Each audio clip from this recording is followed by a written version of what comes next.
The aura.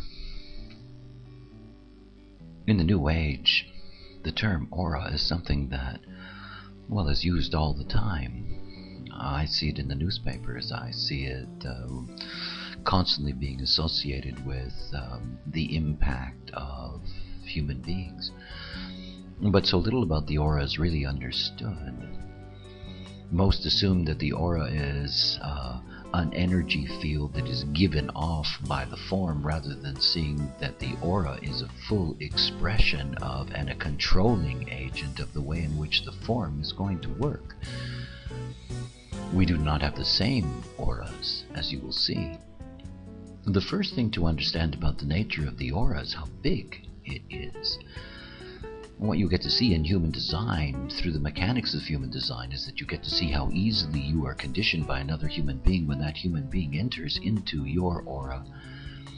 And think about the size of auras. If you stretch your arms out in either direction from your body, and you imagine that they could be twice as long as they are, and you formed a sphere all the way around you, this is fundamentally the extent of your aura. Now, aura does fluctuate, but it's also something to grasp about the nature of aura, is that it is not hindered by walls or floors or ceilings. The reality is that when you are standing in a room in an apartment complex and you have a common wall that you share with a neighbor, the fact is that as you stand beside that wall, your aura is penetrating into the other space. Not only is it penetrating into the other space, but obviously it can be deeply impacted and conditioned if somebody is in that other space and they are connected to your aura. It is one of the things about entering into this process of discovering yourself, is understanding how important it is to protect your aura, particularly when you're sleeping. You know, it is one of the deepest recommendations of human design when you enter into this process of the experiment of strategy and authority, that you sleep in your own space, that you protect your aura from conditioning. Now, auras are not the same. They're not the same at all. What we get to see in human design mechanics is we get to see that there are 4 types: manifestor, generator, projector, and reflector. Each of these types express themselves through their aura.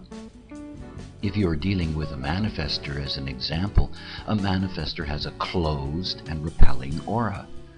What that literally means is that the moment that somebody comes towards a manifestor, that their own aura is being pushed back. It is one of the reasons that life can be rather difficult for manifestors, particularly manifestor mothers dealing with young children. The reality is that the closed aura is something that can result in, a reaction from others that really is not accurate. The inability to be able to approach the manifestor doesn't mean that the manifestor is unapproachable, but it is expressed in the aura, and you cannot change that. You can become aware of it as a manifestor.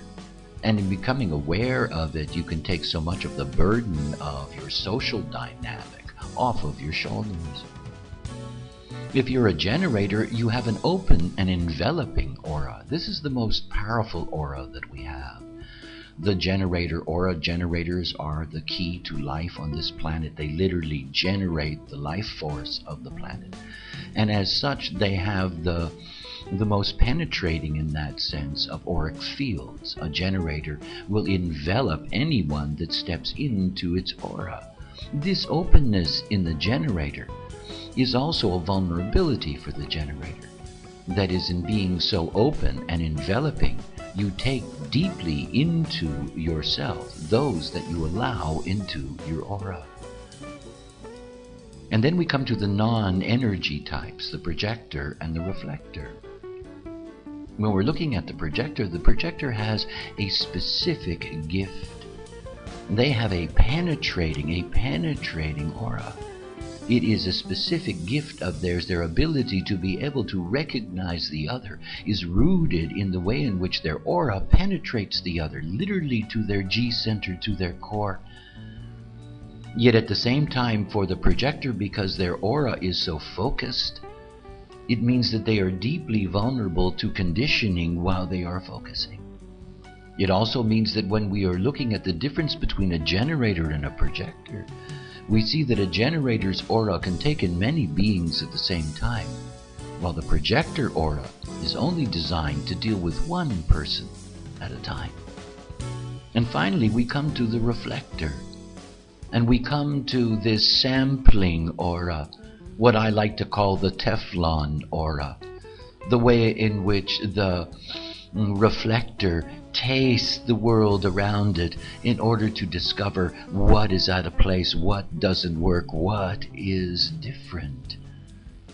You see, type is not simply a matter of looking at the strategy and authority that arises out of the graphic on the piece of paper. It's about recognizing that your type is alive in your aura itself, and the way in which your aura operates is impacting everyone that you're going to meet in this life. In so many ways, it is your aura that is defining you as a being. It is what, in essence, the other means. To be aware of the aura that you carry, to understand what it means to be one of these types, and to take advantage of the strategy and authority that is there. This brings the great refinement in life and the transformation of the life, and it's always about the other.